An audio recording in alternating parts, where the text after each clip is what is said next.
Alright guys, I'm Rob. Hope everybody's doing good. So I'm here with another reaction video for you. And today we are going to listen to My Favorite Things, John Coltrane's version of My Favorite Things. Before we get into the video, I just wanted to ask you, of course, to don't feel bad about liking and subscribing. And I have a interview show that I am doing with area musicians. We're talking about being in bands and challenges of being a musician, teaching students, practice tips, that kind of thing. And so come check that out. It's on my channel. It's called KC Music Talk. And anyway, so today we are gonna listen to, like I said, My Favorite Things, and this was a song off of Sound of Music, the musical. I think it's kind of funny that over the years, a lot of these jazz songs have come from musicals that people want to play out in public. It's kind of silly to me, but the songs are fantastic. And so we've got Coltrane on soprano. We have a McCoy Tyner, Steve Davis, I believe, and Elvin Jones is on drums there. And one of the iconic, jazz recordings. It's been one of the most popular for a long time. It's absolutely fabulous recording of the song, and they do a fantastic job. So I'm going to be stopping and starting it a lot and kind of talking through this a little bit. And so we are off and running. Here we go.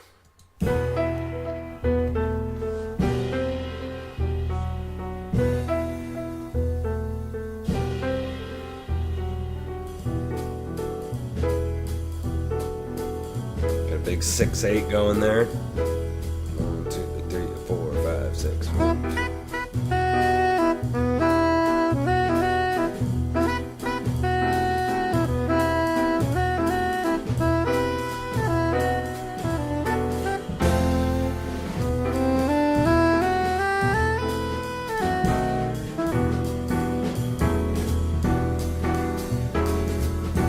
So there's the melody, obviously, kind of here at the beginning.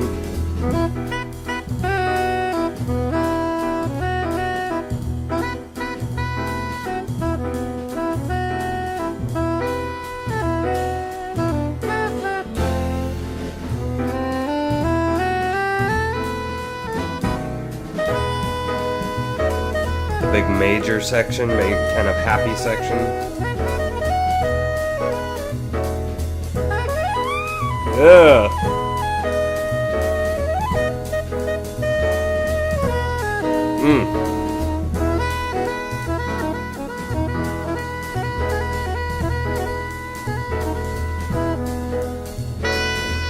Back into the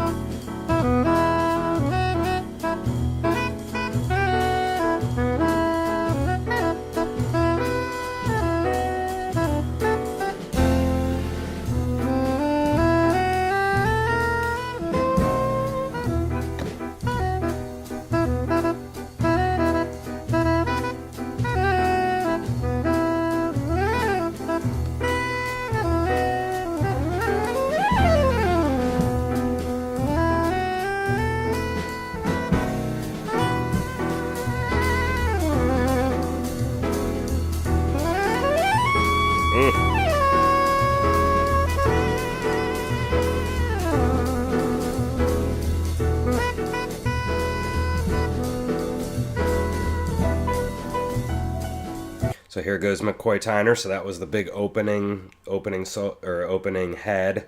Again, head meaning kind of the top of the song or the melody, and then you'll hear a couple of solos here, and then he'll do the head at the end. They're going to interject this melody all throughout the song, which is really cool to keep a kind of fluid theme going through the song. McCoy Tyner does an absolutely insane solo here. It's just absolutely beautiful. So here he mimics the melody in the chords.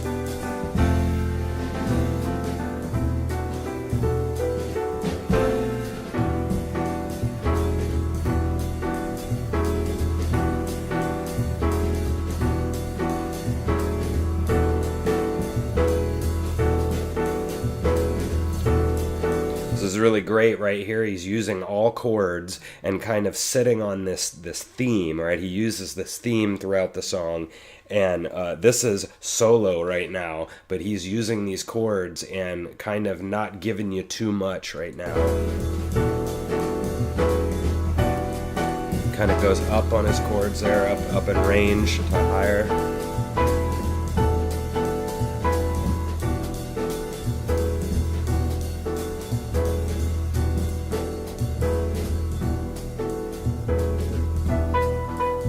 Melody again.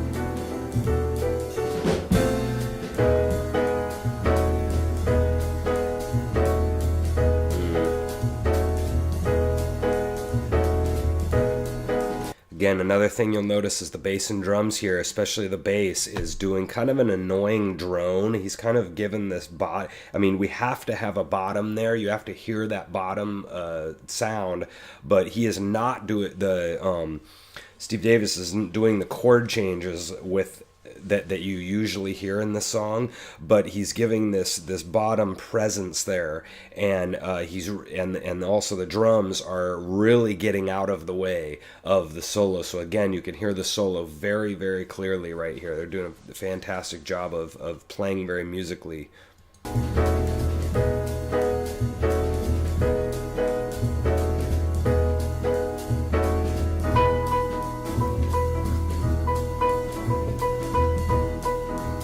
Same note.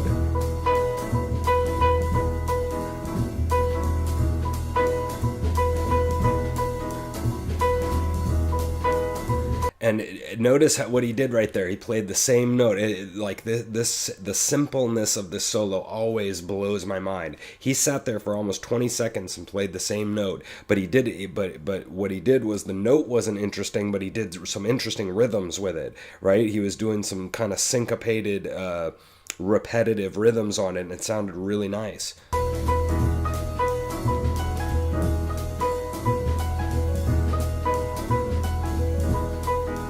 Here he does it again.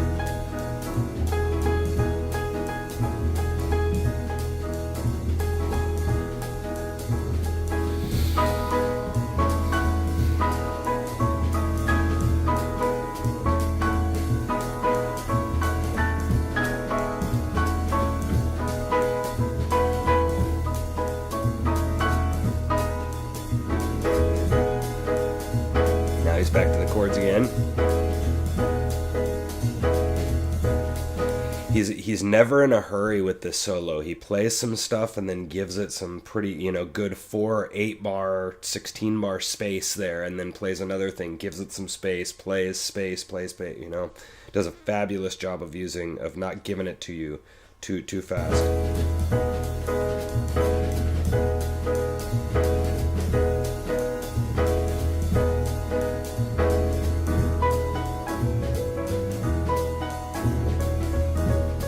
Single note again.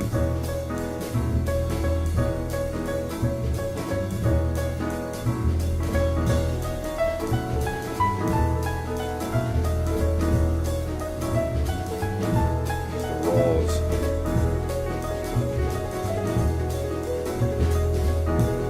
Ugh, it's beautiful.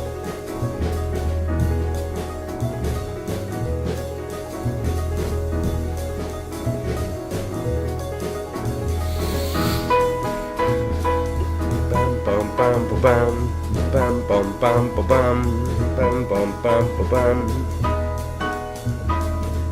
Back to the chords again.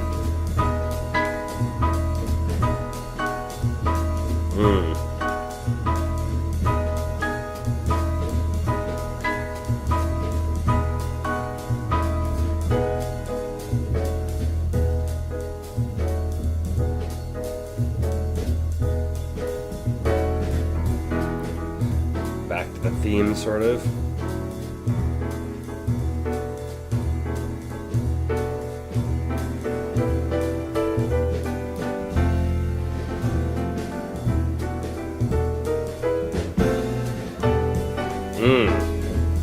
It keeps going.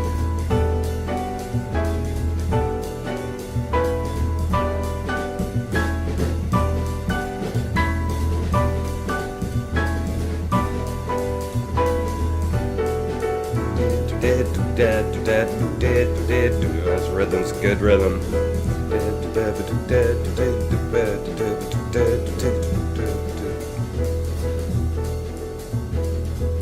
Theme again.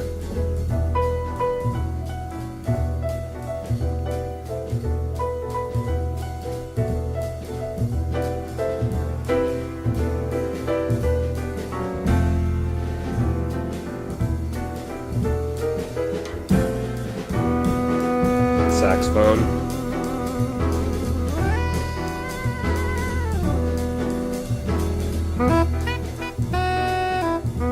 I keep coming back to that theme.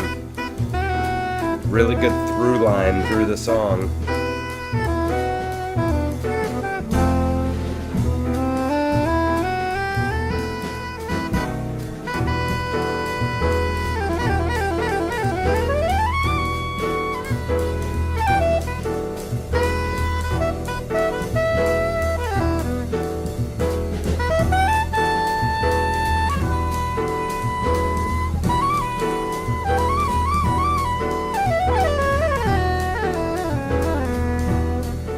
See, in my other video with the all blues video, we were talking a lot about opposites, and you can see how sparse and how much space was in McCoy Tyner's piano solo. Now you get over to Coltrane, and he is just, you know, going off, and he's going to go off here in a minute. But those opposites work really good. And you think of somebody like a Miles Davis, or at least in this case of McCoy Tyner, they were joking on the Ken Burns jazz video, his jazz series, how Miles gives you like the 4 perfect notes. You know, he says all he needs to in like 4 notes or 7 notes. Well, so he's giving you like in a paper or something, he's giving you like the topic paragraph or the topic sentence. Coltrane gives you the whole novel, right? And you'll see how he just goes and goes and goes, and all this stuff just tumbles out. It's just fantastic. I mean, neither are, and that's the key, is that neither are better or worse, right? It's just a different way to express yourself soloing, and there's advantages and disadvantages of both.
Blah, blah, blah.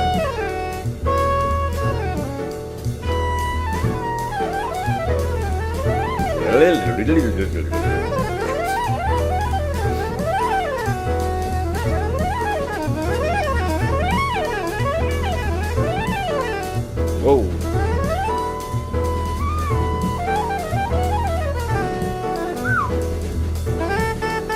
That's fast.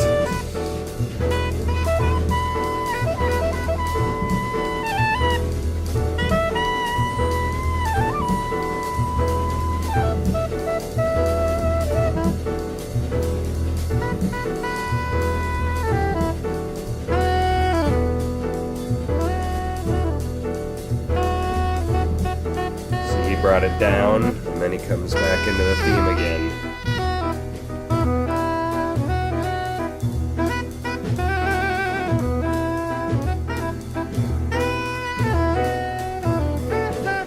Regular version of the theme right there, and then here he goes off.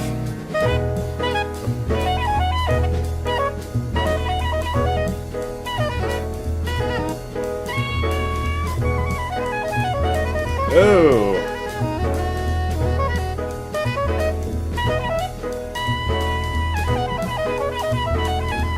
Oh!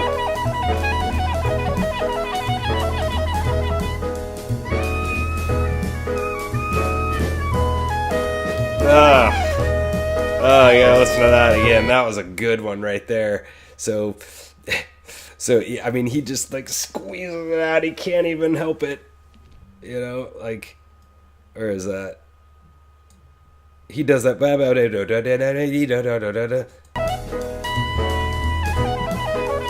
Oh, like squeeze it out.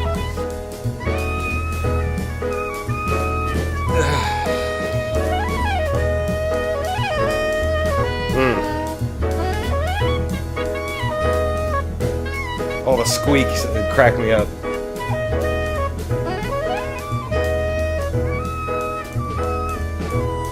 Ugh.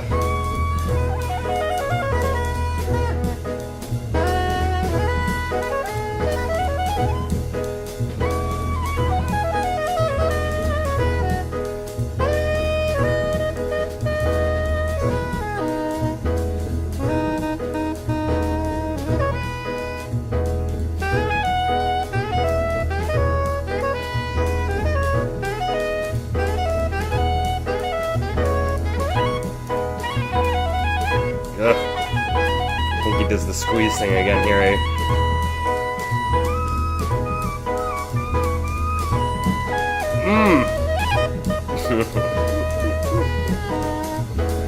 God, he's so good. Oh.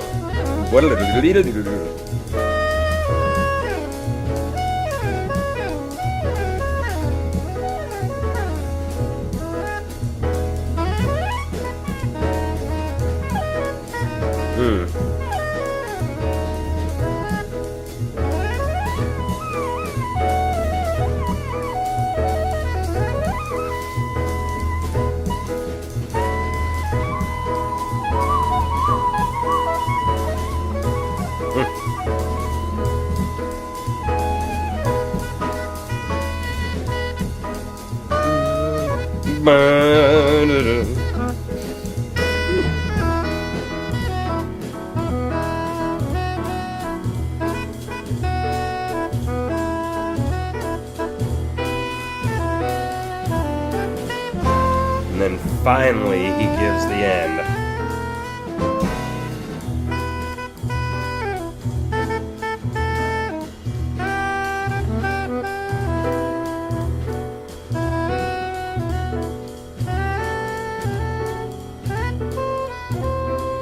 And they give a really nice ending to this. Kind of a taper down.